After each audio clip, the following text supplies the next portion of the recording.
that. But tonight we have a special guest, and I appreciate him taking the time. But before we get him on, we got to hit at least 70 people. Put in the WhatsApp group. The Zoom you missed is the one you needed. Do not ask if we recorded it. You need to be on this Zoom. And the reason why I'm saying that, this gentleman got into FFL in when we spoke 2022. And we had a conversation the other day, 2022. Last year, he issued over 2 million. He made over 2 million gross and netted a million in this business.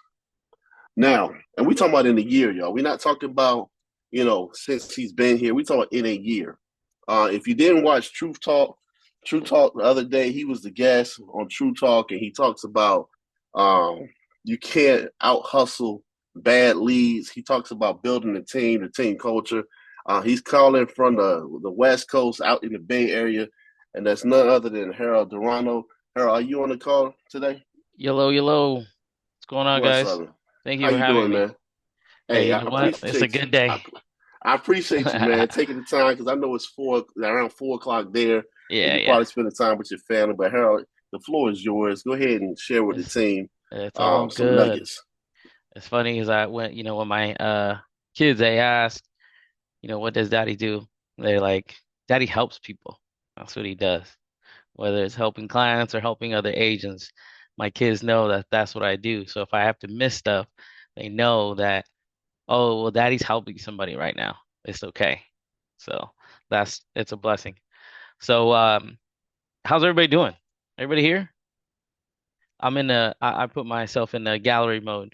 You guys here? Yeah, On we're our in All the right, Zoom, man. in yeah. our Zoom, we have cameras on. I don't, when somebody's talking, you're talking to somebody, or, we have cameras on because it's kind of weird when you're talking to a random square and nobody's there. It's kind of weird. It's like, are you there? You're Hey not Tim, there? can y'all put your cameras on? Can you It's put your cool. No cameras pressure. on? No pressure. No pressure. I just, I like to see who I'm speaking to, and I always call people out, say things to people. But yeah, absolutely. Sunday, not a problem. When KG was like, "Yeah, it's on a Sunday." I was like, "On a Sunday?" I was like, "All right, we could do it. Let's do it." So, thanks for having me. I appreciate it. Let's kick it off, Kendall. Where are we starting? Man, let's start with those questions I asked you about Yep. in reference to business because I know it's Sunday and we Yep. talk about a lot of things. We talk about dialing, we talk about leads, but what would you say? You've been in here since 2022, Yeah. and I remember you getting on stage and Sean Mike challenged you. I think that was the first year you were going for Hall of Fame, and tell the team what it meant to go Hall of Fame, not just for you, but you wanted to show your in-laws that Yeah. you were Yeah. actually, yes. Yeah. Can you share a little bit about that? That I work here and I do stuff. Yeah. So, it's funny because you work at a place for so long and at any place. So mind you, let me kind of give you a little bit. So I did start in 2021. It was like October, but I didn't, really do anything October, November, December. It was I transitioned from somewhere else coming into here, and obviously it was a weird transition because I was coming from another insurance company, and obviously that transition's weird. For any of those who come from other companies, I was getting vectored. It is that three-letter company that has a niche market that works, referrals, child safe kits. I know I'm sure some of you guys might have come from there, but yeah, they made it very difficult. So that's why that last 3 months I didn't really get to do much. I tried to, but it was a little difficult. But anyway, 2022 is when I really, really, really got it going. Um, but when it comes to like hitting Hall of Fame, it's not necessarily like you got to do it, but it's a personal thing, right? You do it for yourself. You don't do it for nobody else, right?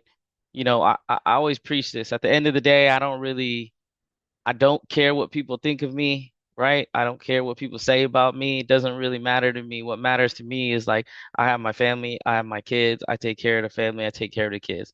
That's the things that matters, right? Everybody thinks like, oh, I got to do this for this person, that person. No, do it for yourself and do it for your family. That's who we do it for, right? And that's really what matters. When you talk about like what people think of you, I think I care about what my kids think. And that's why, when what I was saying is that my kids they tell me like, "Oh, what's that? Dad's helping somebody right now." right? It's not like they're like he's working, but it's not. I don't put it in that manner. That's helping somebody. That's helping a family, right? That's the stuff that matters. But when it comes to hitting Hall of Fame, I mean, it's something that you do for yourself, right? The thing is people think Hall of Fame isn't possible, but you have to think about how many people have done it, right? It's only impossible if somebody hasn't. That's not that it's even impossible if somebody hasn't done it, but it becomes more difficult if somebody has never done it. But there's way too many people that have done it. And I can promise you, every single person that's ever hit Hall of Fame is not better than anybody here. I'm not better than anybody here. I can promise you that. I'm no different. I'm a regular person. I might work a little different than most people. I might push myself a little further than most people, but I promise you, nobody on that's ever hit Hall of Fame is better than you. That's not, it ain't had nothing to do with that. The thing is this business is very scalable and calculated. It's something that you can, it's use simple math to understand and push yourself to a certain number, right? If you know, okay, I need to do, let's say $10,000 every single week, right? You know it's based on simple math. As long as you know your numbers, you know your KPIs, you know exactly what your AP per sale is. You know what you need to know your AP per presentation, your AP per lead. You need to know how many leads that it takes for you to even do a presentation, right? Those are the things that you need to track in order to even get there, right? How much AP is it per lead? How many leads do you need before somebody picks up? How many leads do you need in order to schedule an appointment? How many leads you need to do a sit, like a presentation, and how many leads it takes to do a sale, right? So I mean, at the end of the day, to what it means is just, and I hate to say it this way, and I talked about this on True Talk, but when it comes to hitting Hall of Fame, it's a selfish act, to be quite honest, right? It is a selfish act, but it's a necessary selfish act for you to be able to tell yourself, and if you are recruiting a team, that it is possible because you've done it, right? Especially if you're creating a team, you can't tell somebody to do something you've never done, even with leads. You can't tell somebody to work a mortgage protection lead if you've never done it. You can't tell somebody to work a final expense or, the IUL lead or annuity or anything of that nature if you've never done it. So, but what Hall of Fame means is that you are capable of doing it. That's all it is. And you calculated it, you worked your butt off to get there. That's all it really is. Nothing crazy. It's just math. This math.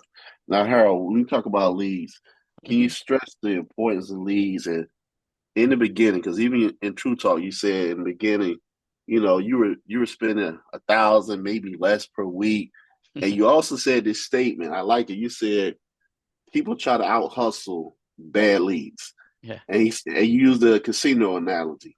So, can Yep. you share with the points of having fresh leads and using Yeah. that casino analogy? Yeah, absolutely. So I use it a lot, mind you, especially with new agents, everybody on our team, really.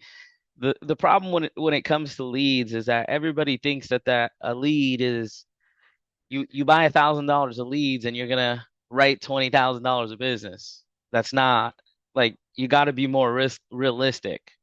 And a lot of people think that they'll take this lead and then the lead pack and then they'll squeeze it and squeeze it and squeeze it and squeeze it and try to write more business. Maybe that first week you write maybe three, 4x out of that, right? You spend 1,000, you might maybe write 3, 4,000. And everybody goes like, well, I'm gonna hold off till next week and I'm gonna keep squeezing. And what happens is that you have that same exact lead pack. Now you're stressed out because you're getting towards the end of the week and you're like, man, I only pulled one more policy out of there and that was it. And then the money that you should have used to put back into the business to get more leads, you already, what had happened was, right? It's like, well, where's that money? Well, what had happened was I went to dinner, I went to this, I went into that, I bought this, and I bought that. And that is the most common thing that every new agent does when it comes to leads. What you need to do is you need to be more consistent. You need to consistently buy leads. So that casino analogy is this. If let's say you go to the casino, Kendall, and you're at well, it doesn't matter. Blackjack, it could be anything, really. Hey, I was at casino 2 weeks ago, and There you go. all right. So let me explain. So I took 500 out. I gave 100 to my daughter, 100 to my girl. I got three for myself. All right. I flipped 100 of that three to 700. So I was good. I said I'm off the table. I ain't playing no more. The very next night, I lost all of it. Lost all of it. So keep going with the You're not analogy there. satisfied, right? Yeah, Yeah. exactly. You're like, I'm gonna try to squeeze it all out. A little bit different when it comes to leads because you're already sitting with the money. But you go to the casino, you take $1,000 or $500. It doesn't matter what the dollar amount is, honestly. You go there with $1,000 and you walk out with $2,000 in your hand, meaning the original thousand, you made 1,000. Is that a win? How many of you guys think that's a win? Raise your hand if your camera's on. That's a win? That's a win, right? It's a great win. Okay. You go to the casino, you go with $1,000, you turn it into $3,000, right? You got 1,000 plus another two. Now you're with three. Is that a win? I take that as a win personally. Yeah, that's great. Fantastic. You go to the casino, you have $1,000, you turn it into 500. You turn it into $500 profit, $1,500. Is that a win for anybody? Anybody okay with it? Anybody upset when they win 500 Oh bucks? yeah, I love it. I love I'll it. take Thank it. you. I'll take Yeah, I'll it. take Thank it. you. I'll Absolutely. take it. So that's how you got to look at it when it comes to leads. If you think that I'm going to take my $1,000, again, this is a dream. You take your $1,000 and then it's going to turn into 20,000 at the casino, right? Is what everybody thinks, right? I'm going to put all this money in the slot machine and it's going to turn into 20 grand. Or I'm going to put all my money on this one number and hopefully it turns into 20 grand. And that's exactly what a lot of agents do. They take that 1,000 and their expectation is I should get at least 10, maybe 15,000. And because you have an unrealistic expectation, you hold on to it and you hope for it, right? Instead of putting yourself in a position where you can get that 3, 4, 5, 6, 7x, right? So you spend $1,000, you get $1,000 in leads, you write three, $4,000. That following week, spend another $1,000. You get more leads. Okay. Now, when you buy leads for everybody here, does the old leads disappear? Oh, they don't. Oh, you still have them. Okay, great. So they don't go nowhere. Sorry. Okay. So you got your $1,000 from the first time. You went through them. You wrote some business. Now you got more leads to work with. That's when you start getting crazy returns. That's when you start getting your 5, 6, 7, 8x returns. Why? Because you're working the old leads and you're not stressed out because you got new ones. Lead stress is the worst stress that you can have because that is panic. That's when you're talking to a client and you're panicking and you're like, I have to write this or I'm gonna be broke or I ain't got no more leads. That is when things get really tough here. That's when you're stressed out. That's when you go downhill. But if you go in $1,000, you get leads, you write some business, boom, take the original 1,000, drop it back into the business again. Now I have more leads. I'm still working the old stuff, but I have the new stuff too. Instead of sitting there trying to squeeze, squeeze, squeeze, calling the same people over and over and over again, I'm not doing that. I got new stuff. I got new leads already. But I'm gonna still work the old stuff. And then guess what? That following week, I'm gonna do it again. I'm gonna get another $1,000 in leads. And now I have the first week's worth of leads, I got the second week's worth of leads, and I have the third week's worth of leads. Okay. For those of you here, when you have a lead abundance issue, how stressed are you about when it comes to writing business? Is it stressful? Oh, it ain't. It's not stressful. And what happens when you're not stressed about leads? What happens when you end up writing business and you end up writing a lot? Am I wrong?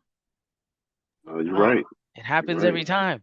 When you got too many leads, you write too much business. It happens all the time. Mm, But when you ain't got enough leads and you're struggling and squeezing, you ain't writing no business. And the clients can tell when you're desperate and you're trying to press for them to get a policy. They can tell. Anybody can tell. I'm sure all of anybody you, can tell. yeah. Absolutely. And I'm sure all of you can tell too when somebody's trying to pressure you and trying to press on you, right? But when you're working the leads and you know you have more leads already, you're not like, oh, I need to press this. Nah, I still got 1,000 more leads to go. I'm good. I'm not too worried, right? You can take 1,000 leads and write 3, 4 policies out of 1,000 leads. You'll be all right. But if you keep that 1,000 leads and squeeze and squeeze and squeeze, I promise you it's gonna be rough. You're gonna have a hard time. So put yourself in a position where you have a lead abundance problem. Yeah, you do that for, I tell everybody, at least you have to do it for 2 months. You have to, right? But don't go and buy 50 leads a week. That ain't gonna cut it. That ain't gonna do nothing. But you got to put yourself in a position where you have more than enough leads to work. You do it for 8 weeks, you will write business. There's no way you get leads every single week for 8 weeks and don't write business. It's impossible. Or you're not doing something right. Or you ain't working. Plain and simple. You just really ain't working. You just bought them just to Mm. buy them and then just to say you did, but you didn't really put in the activity. So, All right. Speaking of activity, can you hmm touch on if they're not working about protecting their downtime and schedule? hmm How is it important to protect your downtime no matter what? Being self-employed, having a family, you got a hmm son and a daughter, having a hmm wife, having in-laws. hmm Like when you're full-time, work for yourself, everybody wants to pull on you to do something. yeah, So can you touch yeah, on how important it is to protect downtime and committing to that schedule? absolutely. That's a great question. So there's two things when something comes up. There's two decision, well, there's two options. Time sensitive or it doesn't or it's not time sensitive. That's how you need to look at every single task. Okay? If I'm work while I'm working, like for example, and my wife's, right upstairs, but if she says, "Can you do the dishes?" Absolutely. Okay? But I will do it at the end of the night. Is it time sensitive? In my opinion, it ain't. Maybe to her, she might be like, "Yeah, do it now." But in my opinion, I'm like, it's not time sensitive. Right? Can I do it at 9 o'clock at night? Yeah. Okay, cool. I'm not doing it right now. I'm gonna stop what I'm doing just to go do that. It's not happening. Take out the trash. Well, the trash people come at 6 a.m. Ain't make no difference if I take it out right now versus taking it out at 9 o'clock at night. They're not coming till tomorrow at 6. It's not time sensitive. If an agent calls me and they say, I'm with a client right now, that's time sensitive. I have to do that. I need to do that right now. That's important. If an agent calls me and says, "Hey, I have a question regarding some type of training," I'm gonna go, "Well, are you with a client?" No? Okay, fantastic. My next opening is 8:30 p.m. Let's do it then. I'll go over with you. You got my time at 8:30. We're good. It's not time sensitive. Okay? You want to know how to look at your advance report or something like that? Great. 8:30, we're good. Or you can do it during our one-on-one. If they're direct to me, we do one-on-ones. We can do it during your one-on-one, or we can do it later tonight. Which one you want to do? Okay, fantastic. See you later. It's not time sensitive. Calling clients, that's time sensitive. I can't call a client at midnight. I can't call them at 9 after 9 o'clock. Time sensitive, right? So that's why it's important that you understand whenever you have a task or something comes up, you need to look at it as time sensitive or not time sensitive. Okay. So that importance of it. Again, calling carriers, that's time sensitive, right? They're only open a certain window. Great. I'm going to take care of that as early as I possibly can. But anything else, if it's not time sensitive, I'm pushing it to the end of the day. And then I'm going to tell, is there managers in here? Yes. Yeah, Raise it's your a hand. Are few. you a It's a few manager? managers. Yeah, Yes. it's a few. Okay. How Yep. many of you guys have complainers on your team and people who will drain your day? Go ahead and raise your hand. It's all good. Okay. Fantastic. So when I know I have an agent who's calling me and they're texting me complaining about something and I know they're going to drain my day, guess what? You think that's time sensitive? No. Guess what? I'm going to do that at the end of the day. You can go ahead and ruin my day at the end of the day. You ain't ruin it during the day because I got stuff to do. I want to have a positive day. I'm not doing it right now. You can complain to me all you want at the end of the day when I'm done and I don't have to talk to nobody else. I could deal with you. So you got to look at these things time sensitive, not time sensitive. So protect your dial time. The other thing too is this. Everybody who has family, who has kids, I've spouse, 2 kids. When it's time for me to work, it's time for me to work. It's very simple. Okay. I have a set schedule. I have my specific times. This is what it is. I have a hard start time and I have a soft to medium stop time. Okay.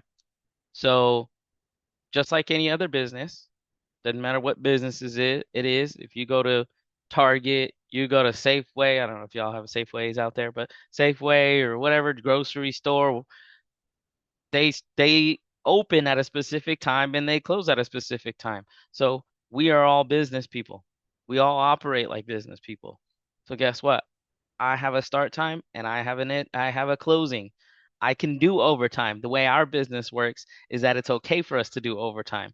So if I need to stretch a little further to do overtime, that's okay. But I have hours of operation that's these are my hours of operation and my family knows this. So for those of you who have an office at home, get a piece of paper, type it out, make it pretty, make it nice, make it all cool, clean, nice, and everything, just like any other business. Print it out, put it on front of the door. My business hours, the business hours. Okay. So treat your business like a business, not like a random side hustle, random thing you're just doing. No, treat the business like the business. Because if you treat it like that, it will return dividends. Okay. It works out. Now, if we have part-timers here. Yes, maybe a little bit, kind of, sort of. Okay. Yeah, we got plenty of part timers. Okay. Now, you got to distinguish yourself as whether you are a part-timer. There's part-timers. Okay. There's some timers. There's any timers. And then there's some people who don't even know what time it is. Okay. Which one are you? All right. Okay. Are you actually doing it part-time? If you're doing it part-time, you need to have set hours. Now, during that part-time, you need to be full-time within your part-time. Whatever your hours are, you need to be full-time. Okay. I'm sure plenty of us have had a part-time job before. Okay. They set you hours. Okay. You can't go work at Target part-time and go, Kendall, on Tuesday, I'll probably be here right around 2 o'clock, maybe three, depends on my day. I'll let you know what I feel like. And maybe I'll work 1 or 2 hours. You think you'd get fired? Absolutely. You don't just show up whenever you want. You go, hey, man, I'm going to work whenever I feel like it. That's not how it works. They say, hey, here's your schedule. You're working from 6 p.m. to 9 p.m. You're closing. Cool. So I show up 6 to 9. And during the time frame I'm there, I'm treated like a full-time like a full-time employee. I got stuff to do. They have me already doing stuff right when I get there. Ain't no different, right? So you have to do the same thing here. If you have your set hours, you are working part-time, then you need to set your hours same exact way as if you're full-time. Put your hours, write them down, and you need to work those hours full-time. Okay? You can't do the any timers. This ain't gonna is you're gonna have a tough time doing this if you're trying to do this anytime. Some timers, maybe you have a separate job, business, whatever you're doing, doesn't really work the way you want to do, unless that's what you want, right? A policy here and there. Absolutely, I get it. Yeah, but eventually, hopefully, you're transitioning to doing this full time. So you need to protect your dial time. You need to have a proper schedule. If you do not have a proper schedule, I promise you, you will fail. You cannot do this whenever you feel like. Okay. This is taking advantage of this business or taking advantage of it in a negative manner. You do it in that negative manner, that's exactly what you're going to get. It's going to be negative results. It's not going to be good. Mm. Okay? Hey Harold, can you touch on your schedule? Yeah. Somebody asked, what does your schedule look like? My day starts at 9 a.m. no matter what, period. Now, that's It's my start because I have two kids. I drop off my kids every day to school. That's a non-negotiable. Okay, for me, again, that is my schedule for the morning. That's a non-negotiable. I'm going to drop off my kids and start at 9 a.m. no matter what. Appointment, no appointment, doesn't matter what it is. Meeting, doesn't matter. I don't care what it is, no matter what, I'm there. I'm running at 9. Not like strolling in at 9. No, I'm already been here, sitting here at 9. Okay, ready to go. Okay. Now, do I start earlier than 9? Yes, all the time. Okay. Because that is, again, I drop off my kids. So we're in summertime right now for the kids. So the schedule has changed. They go to like a summer camp. Daughter's doing gymnastics, so it's a little bit different. But I might be at my desk by 8:10, 8:30, 8:45, even 7:30 a.m. It doesn't matter because no matter what, 9 is my start time. I might be at my desk at 8 and I'm starting and I'm going.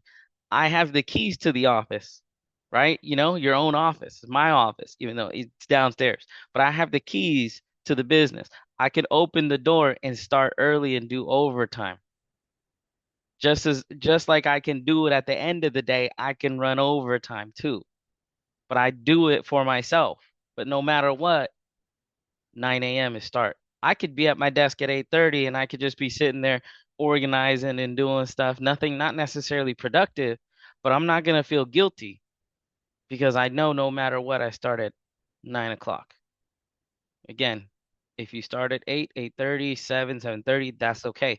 For example, if somebody tells me, hey, I want to meet at 8 a.m., I'm gonna look at my schedule and go, can I or can I not? If I can't, it's not happening. Like if I'm dropping on my kids or I have some I'm gonna tell them politely, like, unfortunately, I cannot do that time, right?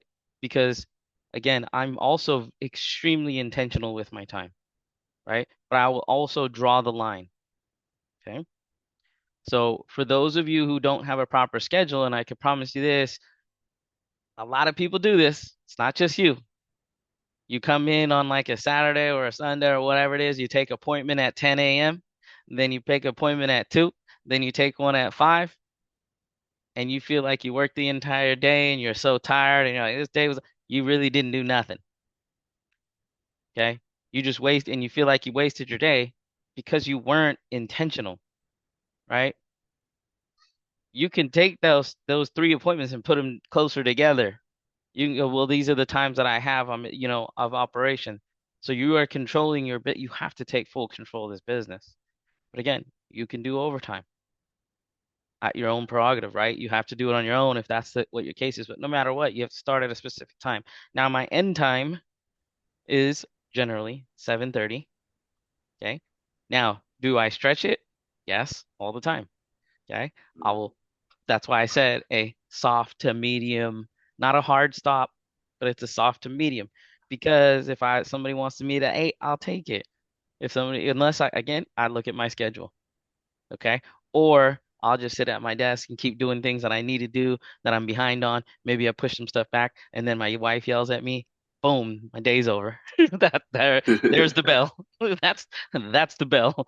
Yep, time to go. Hey, Okay, Harold, so I think they need to understand that right now in all the FFL, out of every, I think they said 11,000 agents have gotten paid this year, yeah, 11,000 something.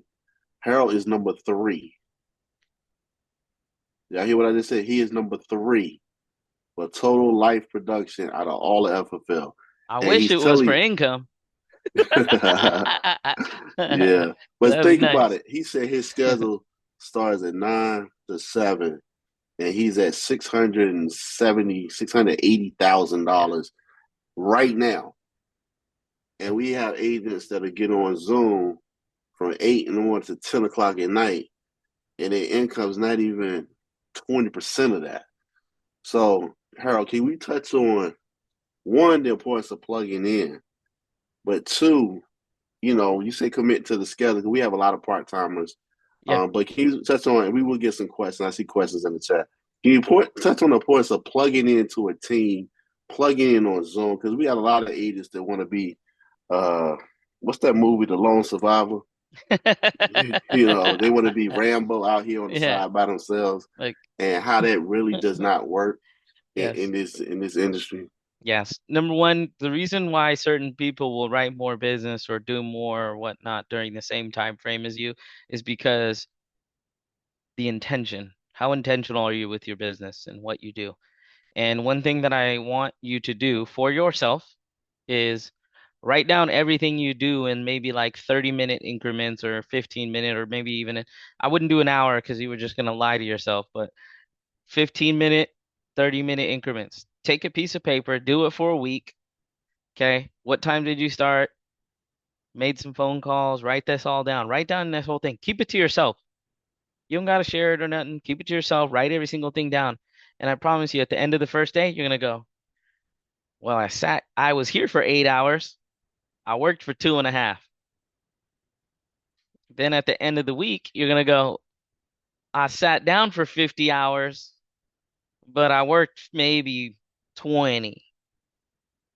And that's your answer. And you'll find out why you are getting the result you are getting because of what you do during the time frame that you are working. Okay. Now, plugging in. Okay. You guys have a team Zoom. If while you are working, you should be on Zoom. You get to talk to other people, see what they're doing. You get to listen to presentations. People are going to listen to you. You can get help. I will never help an agent if they are not on Zoom because I can't see what they see, right? If you're talking about I'm having an error on an application, if you think that I could sit here and I can visually see the application, but I don't know what you did on the application. I don't know what you did not click. You're going to tell me I did everything right, but I'm getting an error. Obviously, you're obviously not, it's not right because there's an error. I can't guess the error. I can't guess that you put the date of birth wrong. I can't guess that you forgot to put male or female. I can't guess these things, right? But if you go and you're on Zoom and I say, all right, screen share what you got, and I can see it and I go, yo, you missed this check mark. Oh man, how'd I miss that? Okay. But I'm not going to go back and forth with you on the phone talking about, okay, well, is this checked? Is that checked? Is this checked? Is there, do you have the right date? No, bring it up. Let's go. You're with the client. Speed. You can't be sitting with a client and go, hey, Kendall, give me 1 second. It's going to take me 30 minutes because I don't know what I did wrong. That ain't going to happen. No, I want to get you through the application as fast as possible so I can help you and correct it. Or you're trying to figure out what rate is the best for the client. I'm not going to go, hey, Kendall, give me 10 minutes. I'm going to go ahead and figure out what's best for you. Don't mind the hold. I don't got any hold music, so it's going to be silent for 10 minutes. That ain't going to cut it either. That client's going to hang up on you. So I don't know what you're doing. I don't know what you're clicking. I can't see nothing. So you need to be on Zoom. Okay. Now, if you are not on Zoom, here's how I look at things. And I know I'm going to hurt some feelings here for some of the people, you know? Okay. Number one, if you're not on Zoom and you don't want to be on Zoom, you have an ego problem, period. Okay. You were sitting there like, I don't need nobody. I don't need nobody's help. Don't worry about me. I got this. You have an absolute ego problem, period.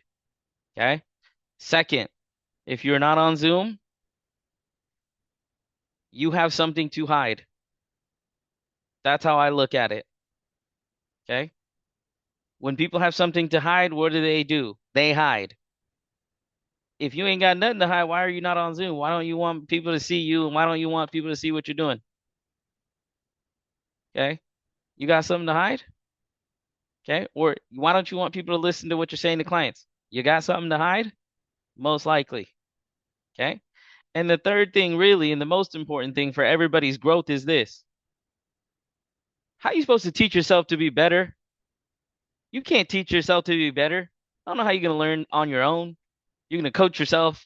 I don't know how you're gonna teach yourself something you don't know. Doesn't make sense, right? You can't teach yourself more than what you already know, right? It's impossible. That's why you have to be around other individuals. You have to be a student. You have to ask questions. But if I'm sitting here talking to myself like, yeah, I'm gonna teach myself IULs, like, no, you ain't. Like, you need help. You can't. You need somebody to help you and walk you through this. You can't go, I'm like, yeah, I don't understand this. Let me ask myself a question. You can't do that. That's why you got to be around people. And the thing is, too, is this also. Here's another one.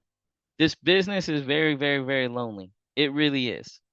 Why? Because we're all at home, especially if you're virtual, you're working by yourself. Okay. It's a mental thing. You're by yourself. Most people, what do? They talk to themselves. And when they talk to themselves, 9 times out of 10, it's negative talk. Man, nobody's picking up, Kendall. You know, you know what? You know what? I'm done for the day. Forget it. But nobody's around you, right? When they're sitting there talking to themselves, right? They go, you know what? No, nobody's picking up. It's all good. I'm gonna call it a day. You know what? I'm hungry. I'm gonna go take a 30-minute, 2 hours later, 4 hours later. Oh man, I probably should get back to work. Okay. But That's because you're all by yourself. You ain't got nobody sitting there telling you to do better. You're not seeing other people doing better either. So you're just sitting there in this whole negative talk pity party with yourself. Nobody's picking up. No, it's the client's fault. I did 5 presentations. They all didn't want it. It ain't got nothing to do with me. It's all their fault. No, it's 100% you. There's your 5 presentations. You're the only common denominator. None of those people know each other. But the thing is if nobody listens to your presentation, nobody sees what you're doing, nobody hears what you're doing, nobody can help you. I've had plenty of agents who are doing presentations and they're saying something, like one little section of their presentation, they're saying something that sounds funny. And every single time they're like, I always get to think about it. I always get to think about it. They always tell me they want to think about it. I listen to them and I'm like, why do you keep telling the client to think about it? Do you think any of these are going to be good for you? Or you think any of these would work for you? Like, why are you asking them that? Which option makes the most sense for you? Why are you going in there? Like, which do you think any of these options make sense? Like, no, you're right. I should probably think about it. But you'll never know this if nobody's listening to you. Okay? You gotta be Hey, plugged in. hey Harold, I use the example like, hey Harold, can you sing? Let me just real quick. Can you sing? Nah. But Harold, well, look, Harold, think about it. There's one song that you can sing better than anything else. Like we all got a song. Like you sing it in the shower, you're like, man, that sound good. And you think you sound good. And then you go do karaoke, it's like, damn, I ain't had nothing to drink. I sound terrible. And that's the way I feel about people dialing it home by Yeah. themselves. They think they got that one song, they think they sound amazing. And then when they get on, we hear it, it's like, no wonder why you're not closing nothing. And I Yeah. think people are so worried about being judged by the community. And I understand that we don't judge your performance as you dial. What we do is we judge your numbers. You said you've been in 12 years in insurance and you can't do anything more than that. Like it's a you problem. It's a Hmm. total you problem. And that's what I'm saying. Agents come in with their backgrounds, experiences. I've been here 25 years, I've done it 30 years. And then the numbers always show. Yep. So how can they get past that hang up? Like I'm scared I'm being judged. Yeah, yeah. Great. I love that question too. That's like everybody always thinks like people here's the thing. Everybody thinks everybody's gonna make fun of them. Like, no. No, I mean, obviously, if you do something funny in the presentation and say something funny, that's a whole nother ballgame, right? You get a funny joke or something weird, sure, I get it. But you're still going to get constructive criticism to help you get better. Here's the thing, okay? For example, KG, I guess, Crystal, you guys are generally on the Zoom. You guys unmute, people listen to you present. Yep, Yeah? all the time. Okay. Yeah. All the time. How about this past week? Yeah? Yes. Okay, let's Every look at week, this. every day. Did anybody listen to this? Anybody here listening to them present this week? Who can Yes. get? Yes, yes. Okay, Yes. great. You guys wrote some business, Yes. Crystal, KG, yes? Yes. Okay, great. How many of you Yeah. guys can tell me how many times they were rejected? The exact number of times they were rejected. 1,000. KG on Friday about 7 good times hard. Okay, cool. Do you remember how much business you wrote though? Oh, she wrote two policies. Okay, great. You know what you're gonna always remember?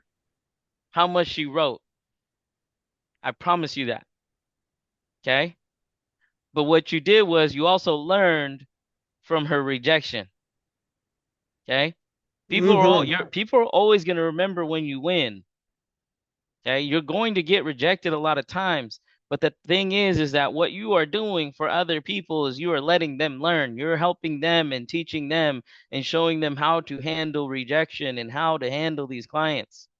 People don't normally remember your rejections and they're not gonna go, yeah, KG got rejected 45 times this week, or 14 clients said no to her. No, they're gonna go, yeah, she wrote $3,000, $4,000, $5,000. The only reason you know the answer to this question is because I asked you specifically. But if I said, "Hey, what do you remember from last week with KG when she was over the phone talking?" You're gonna be like, "Oh yeah, she wrote a lot of business." This is what people remember. Unless you specifically try to target it and stuff like it ain't gonna happen. Okay? So you got to get out of your own head and stop thinking like people are going to sit there and judge you. No, if anything, people are learning from your mistakes. You're preventing other people from making the same mistakes as you. And if you don't want people to listen to you, you don't want to present in front of your team and all that stuff, you also have an ego problem. Okay? Ego, I don't know if you guys are, yeah, it sounds like you guys have like a book club. You guys read books as an agency, which is amazing. You should Yeah. toss in there. Ego is the enemy. Okay, ego is the enemy. Not asking questions is an ego problem. I read that book. I was like, man, I did not think about it like all these little things that were like ego this, ego that, ego that. I was like, that's ego problem. And then you break it down and you're like, damn, it is. You're like, damn, like not asking or not speaking up or something like that. It's like you got an ego problem. I'm like, dang. So that's really what it is. Go ahead. I think somebody had a question. Yeah, because the internet in my house sucks. And I know you got some T-Mobile bullshit. No, all right, just unmuted. Okay. So Yeah, so that's what you got to understand though.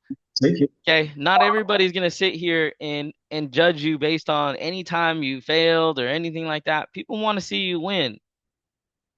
Okay, people want to help you.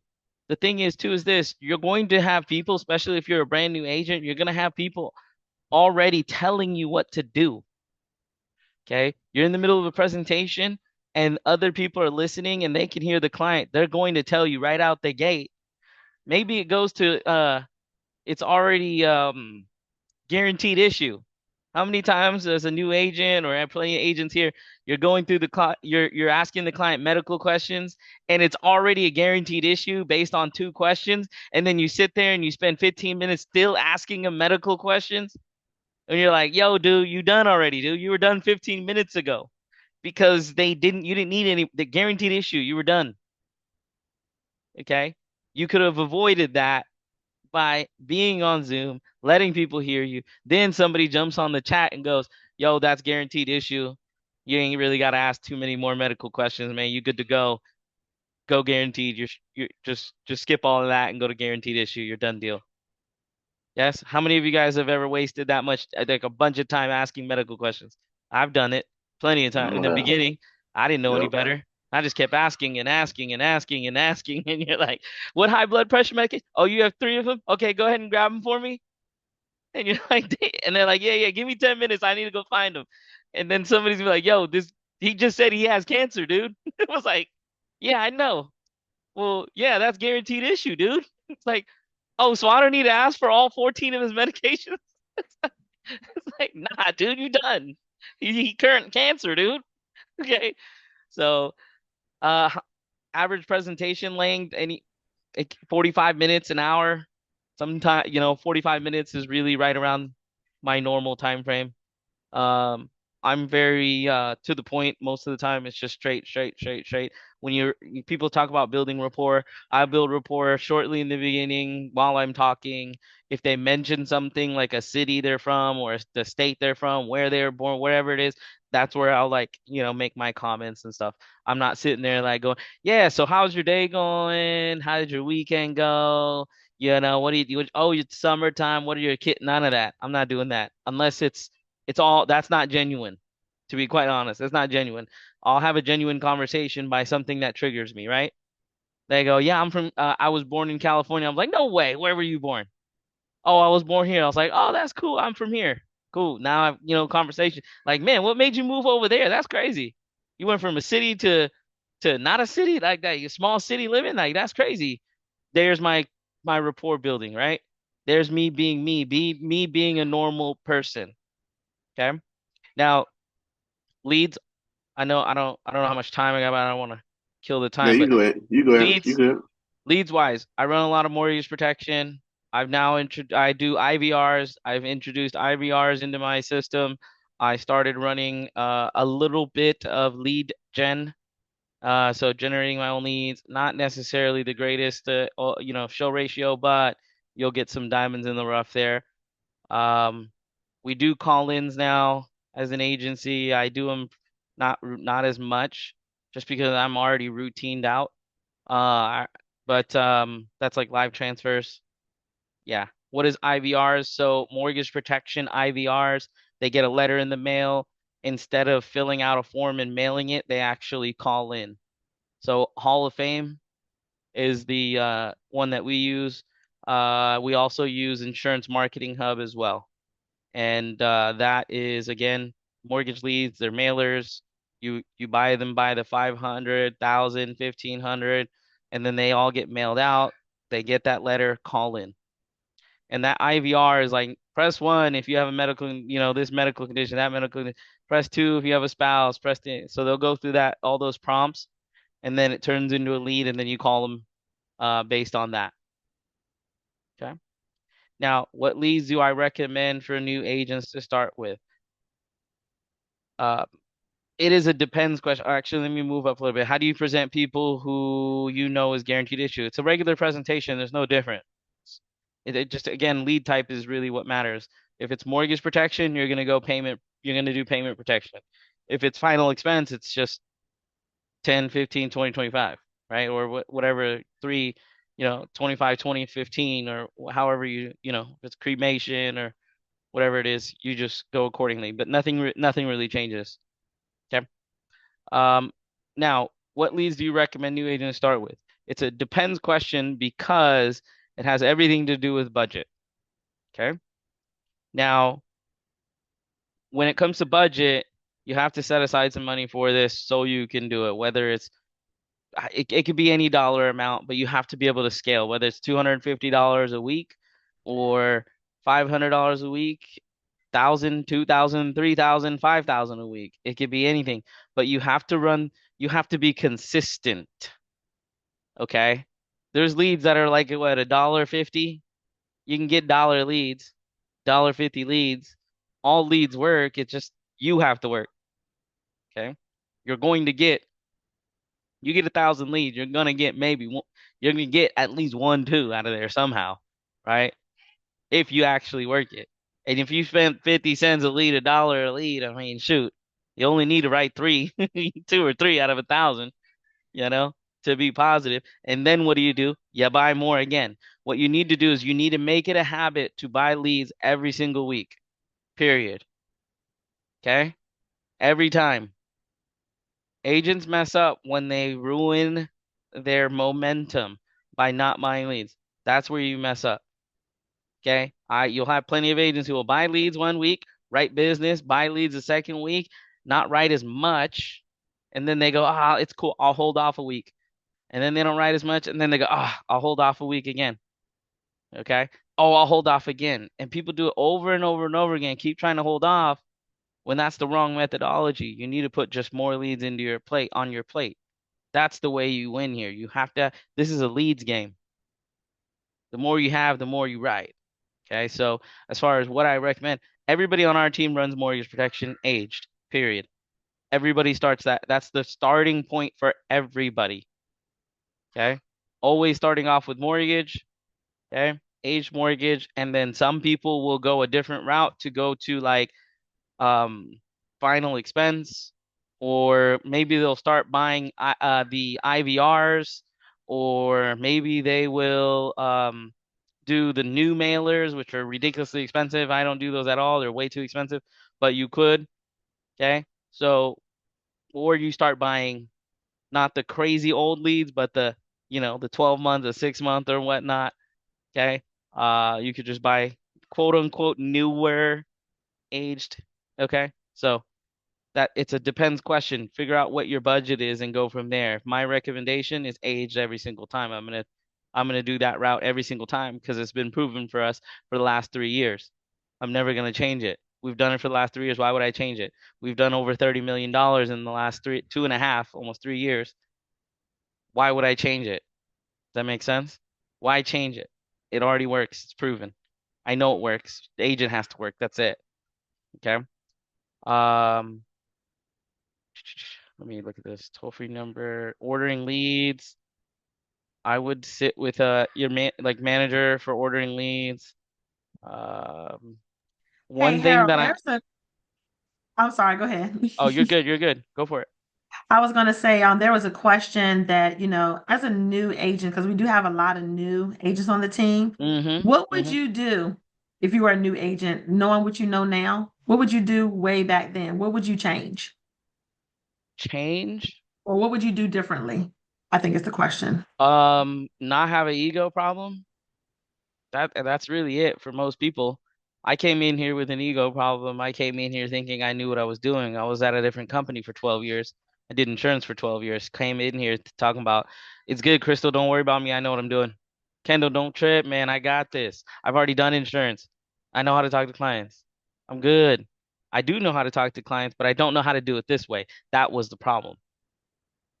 For those of you who are brand new, and you're coming in with, I have sales experience, I've done insurance before, I've done customer service, whatever it is, this ain't that. Not the same. Okay. I am living, breathing proof that at that literally that brick wall, I ran into it and I ran into it at 100 miles an hour. I said, I know what I'm doing. I'm good. Don't worry. And I hit that brick wall real fast. Actually, I hit the brick wall and then I went backwards and then I hit it again and then I went backwards again and then hit it again and then was like, all right, man, this ain't fun. What do I got to do? I ain't having fun hitting this brick wall. Then that was when everything changed for me because I went back to being a student. For those of you who have ever managed anybody anywhere, okay, what do you ask for them to be? I need you to be coachable. I need you to be a student.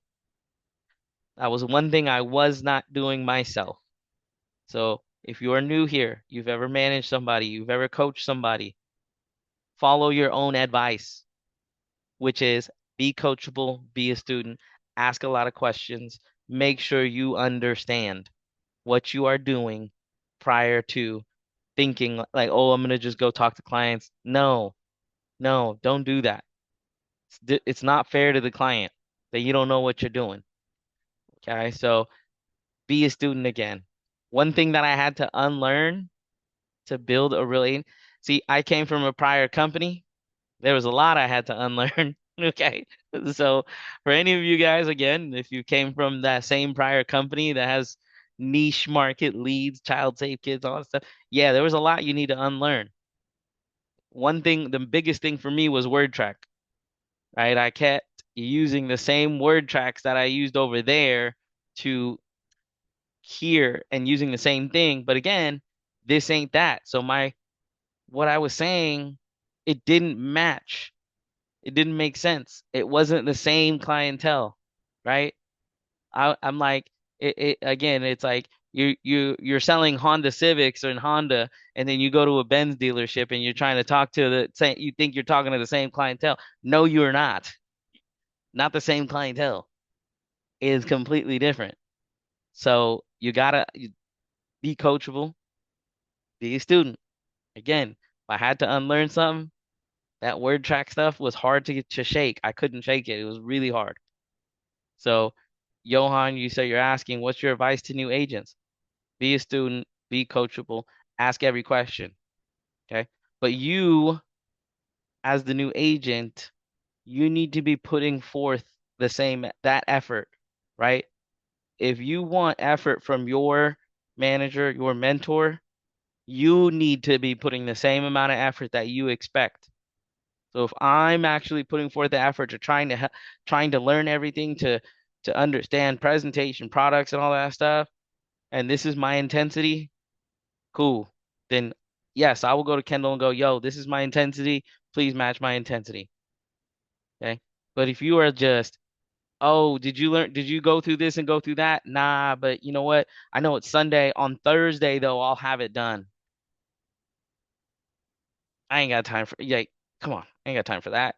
That's what intensity you're going to get. Okay. Every manager, and I can tell you this, wants to train somebody who's coachable and as a student. So if you ain't being that person and you're wondering why you ain't getting no help, that's probably why, to be honest. Like you ain't doing what you're supposed to do. I can't really, do I really want to spend this much time? Right? I have this thing where it's Focus on the right ones, let the wrong ones go. Okay? You need to put yourself in a position where you are the right one. Don't act like the wrong one. You start acting like the wrong one and you're wondering why nobody's helping you. That's usually why. Do I sell in every single state? I'm licensed in every single state. I don't always write in every single state, but I do write in a majority of them. Yes. Okay. I will. It doesn't leads. It doesn't matter what state they're in. Doesn't matter what time zone they're in for me, except for Hawaii and Alaska is the only one that's kind of weird. Okay. I made the mistake and I ran Hawaii not thinking about time when the client was like, "Yeah, let's do 6 p.m." and I was like, "Yeah, absolutely." I'm like, "Yeah, sure, 6 p.m. sure." And I look at the schedule. I'm like, "Wait, that's 9 o'clock my time. Yeah, 7 o'clock. Yeah, absolutely." That was my one mistake I made on a work in Hawaii and Alaska, just not knowing the time zones. That was my own fault. But yes, every state. Um, what else is there? Missing what is missing the IVRs that are incomplete, not complete. So I think the question is, what do you do with IVRs that are not complete? Still work them. You're still gonna call them, still gonna work them. There's no difference as one that was complete versus incomplete. There's no difference. I'm still gonna work it. I'm still gonna call it, and I'm gonna let them know it went incomplete. I'm like, hey, the reason why I'm calling you is because you had called into us. It looks like, and I apologize. Our system had disconnected you. I apologize for that. I'm not gonna go and be like, yeah, it looks like Kendall, you hung up. Nah, I'm not gonna do that. Okay. Okay, it looks like our system shows it went incomplete and it actually disconnected you on accident. I apologize for that. That's the reason why they had me calling you to make sure we get this complete for you. Simple. Okay. Lead orders, talk to your manager about that. You can even email them. It's like leads at familyfirstlife.com, I think is what their email is. Uh any other, I mean, Q&A, you guys feel free to just drop some stuff in the Q&A. You know, I'm checking it now. best lines as a closing killer line. It's not necessarily best lines. It's about doing what's best for the client, right? At the end of the day, it's what's best for the client and you being you. Okay, be you at face value. Like me, I'm me always. Doesn't matter if I'm talking to a client. Doesn't matter if I'm talking to anybody in here. You're going to get me as me. Okay. I think KG can tell you this. She met me at the convention. I was me. And then she texted me on there or called me, and then I FaceTimed her. And she was like, "What the hell you FaceTiming for?" Because I FaceTime everybody. Because that's what I do. Okay. So you're gonna get me as me. It is what it is. Right? Obviously, you're not like rude to clients or anything like that. But I'm me. I'm gonna joke around with people. I'm gonna have a good time because that's what I do. I want to enjoy what I do, right? I don't want to pretend to be somebody else or pretend to talk to somebody. Like, obviously, be professional. That's a different story, right? Because this is business. I'm not gonna be unprofessional. That doesn't make sense. But I'm still gonna be me. I'm gonna joke around. I'm gonna have fun with a client, right? Keep my personality there. But when it comes to like closing lines, it's not necessarily that I have anything crazy like closing lines, but I always ask clients for permission. Okay. Once we do find a policy that fits your needs and your budget, is there any reason you would not want an application sent in to see if you could be approved? Is there any reason? Okay. If the client can tell me anything, they can say, um, I have to think about it. I'm not sure. I just wanted to know how much this was. I don't know if I need it. They could tell me anything. It doesn't matter. I'm going to say the same exact thing. I'm going to say, hey, Kendall, if we can't find you something that fits your needs and your budget, it's not a big deal. We only want to do something if we can truly help you. Usually I get it. Okay, great. Thank you. Yes, exactly. Right? Because that's the truth. If I can't help you, there ain't no point in me. We're not going to do anything. If I can't find something that fits your needs, right, or your budget, we're not writing a policy. Pretty simple. If I know you can't afford it, we're not writing it. It's not happening. Doesn't make any sense. Why would I write a policy for you to cancel it? I don't got enough time for that. This is a long-term business, not a short-term business. Okay. So I mean that's one of the questions I ask. I mean, well, things that I do every time. Ask for permission to write a policy. You know, Is there any reason why you would not want an application be sent in? Then I solidify it. If we can't help you find something, that fits your needs or budget, not a big deal. Painting the picture is extremely important. If you do not understand, if you don't have a reason for coverage, they're not going to get a policy from you. So to help me understand your situation a little further, who's going to be the one picking up the pieces when you pass away? Who would take care of that funeral?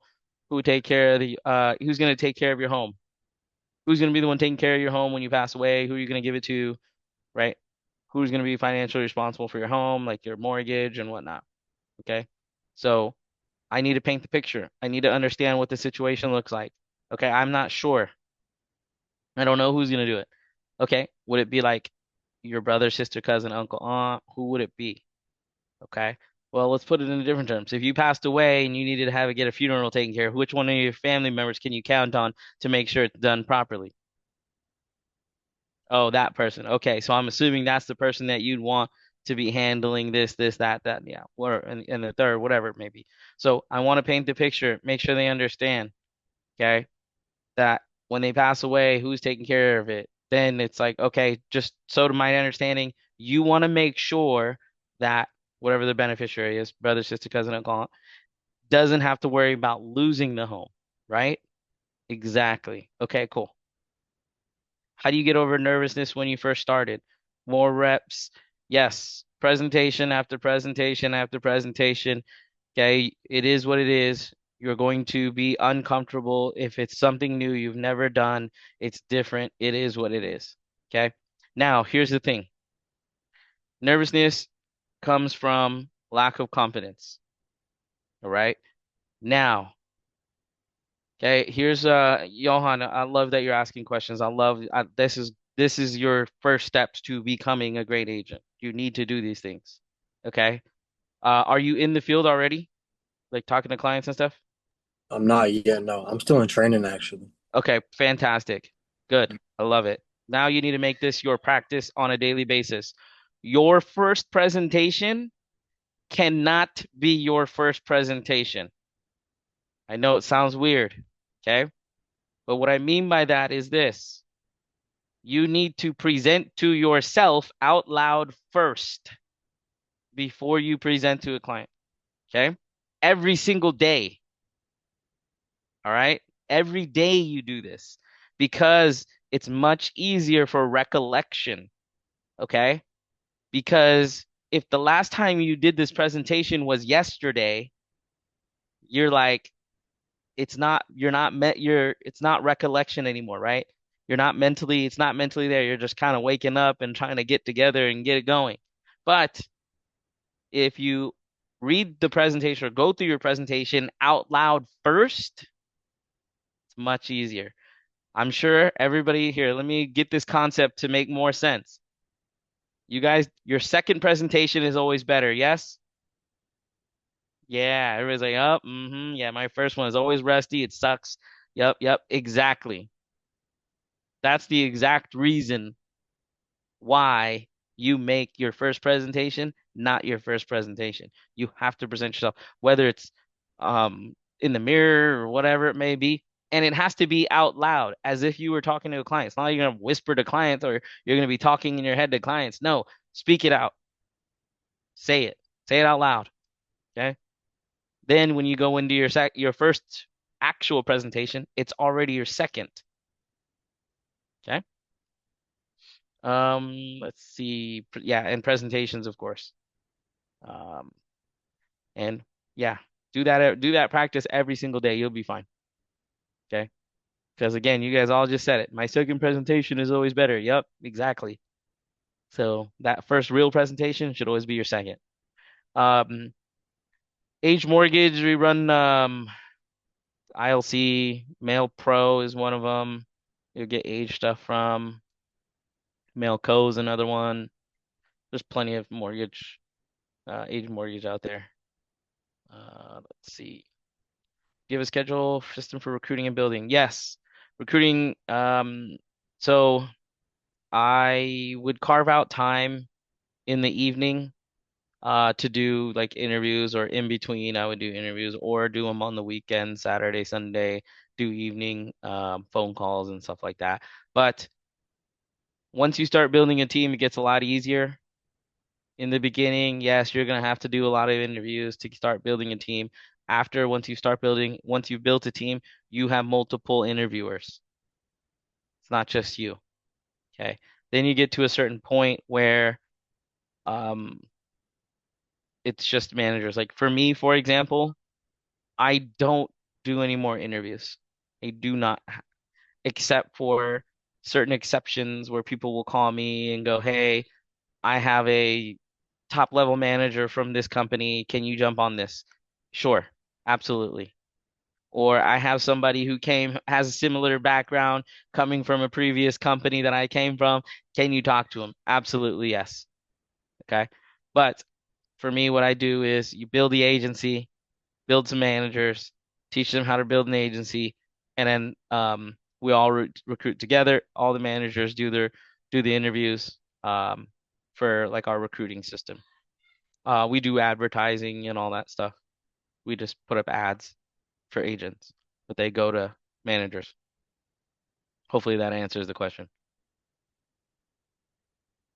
But I did it all. I literally have done every single position. Yeah, you need to be able to do, you as a manager, your business owner, whatever it is, agency owner, you need to know how to do every single position, whether it's a caller, data entry, or manager, or trainer. It doesn't matter what it is. You need to know how to do every single job, especially when you get to that level. Of course, it's time. Obviously, you can't, as you build, you have to do all the different things. Train new agents. You need to know how to do that. Okay. What else y'all got? Sorry, I know I'm probably over, and I Hey, well, apologize. we probably, I appreciate you taking the time. Let me Yeah. see, we got one more question for you. We have nobody in the field. 100% over the phone. I don't have anybody in the field.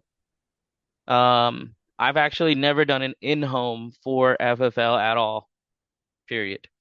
Have I done in-home? Yes, in previous company.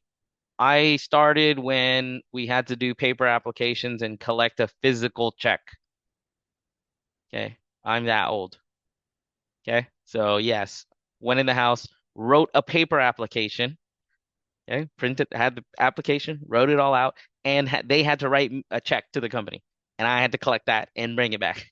Okay. We don't do that no more. And I'm not probably never gonna go back in the house. I got long hair. I'm sure you guys have all seen it. I have long hair. I will not. I'm not. I'm not going back in the house. I wouldn't buy from me. Like, Hey, look, Harold, man, I appreciate you, man, yep. and thank the family for allowing us to borrow Yes. you for this hour, man. We appreciate it. And team, if you want to hear Harold again, you got to come to conference. You got to be at conference. Touch on that while we close it up. Why is it Oh, important if to go you to the ain't night even going to conference? conference or the conventions, oh man, you're out of your mind. Why? What are you like? Are you really doing this business? Like, you literally get to go to a convention where there's like 20, no more. There's what, 50 or something like that a day per day. Conferences, of Because course, are smaller, but there's so many guest speakers talking about what they do, how they do it, when they do it, where they do it, to the T. And then during the passing times, you can go and talk to whoever you want, ask anybody you want, any questions you want. Okay. This is my advice to every single person whenever they go to a convention or a conference. Okay. Convention specifically, it's a little bit easier. Go look at YouTube, go look at Instagram, whatever it is. Put together a list of people you need to go find. Okay. And go find them and go and say, "Hey, my name is Harold. How are you doing? I have a question." Go to every single one of them. What are they going to do? What's the worst that's going to happen? Be like, "Oh, I don't got time for you. I can't help you." They're not going to do that. Okay. We're at a national event. Okay. They're going to, unless obviously you don't interrupt them when they're talking to somebody, but go to them. Ask them questions. Okay. Ask them whatever you want. Okay, I'm in those events all the time. Everybody asks me questions. I will give you whatever it is. Sit it, cool, whatever time. I owe it to everybody. Personally, that's how I feel. I owe it to people. I would not be where I am today if it wasn't for people who actually took time to help me. So I owe it to everybody, period. I'm on that same level of like paying it forward. I'm always gonna pay it forward. You guys can ask me anything, call me, text me, message me, find me on I doesn't matter. Whatever you want to know. Okay. That's why I'm sure KG, probably even Crystal was surprised when they were like, he FaceTime? Like, yeah, he called and he was like, yeah, what do you need? What you need? It's good. What questions you got? Let's run it. If they had something specific they wanted to know, cool. Let's run on a FaceTime. I will go. I'll give you exactly what you need to know. I'm not better than nobody. Okay. I ain't better than nobody. I'm not the guy who's gonna be like, I'm too good to help you. No, I'm not. I'm not. Somebody helped me. I owe it. Because if I can teach somebody and spend the time, Johan saying, I learned a lot from you today, cool. The only thing I ask is put it put it into action. Do it.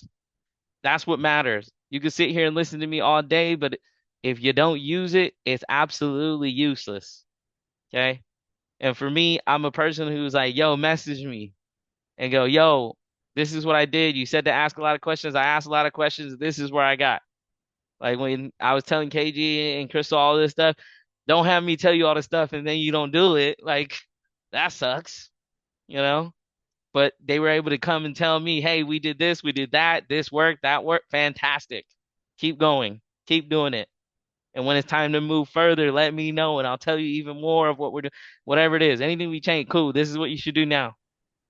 Okay? But you have to put it in action. There's no point in listening to any guest speaker, anybody, if you do not do what they tell, if you don't put forth the action and actually follow the advice. Okay. And man, I appreciate you, team. We'll Yep. be live tomorrow on the Success Lounge.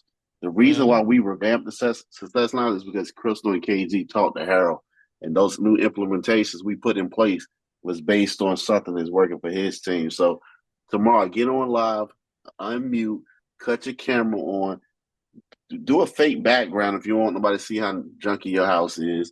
Put your back up against the wall. I mean, just make it work. We want to help you. We want to coach you. Want you to get better. Think about it. We're almost in August, Harold. Like Yeah. literally, August is around the corner. And team, right now, you can do better in the next 5 months than you did all year if you just put forth the effort and the things that Harold shared tonight. So Harold, This is appreciate you, true. man. Thank you very much. Thank you. Whatever I could do to help your team, Yep. I'm gonna pay it forward. So, Cool. good night. Thank you for being on. I know we went a little over, but Yep. remember, I always say the Zoom you miss is the one you needed. I want y'all to put that in the WhatsApp group. The Zoom you missed is the one you needed. Thanks, Absolutely. Harold. Thanks, guys. Appreciate you guys. Thanks, Harold.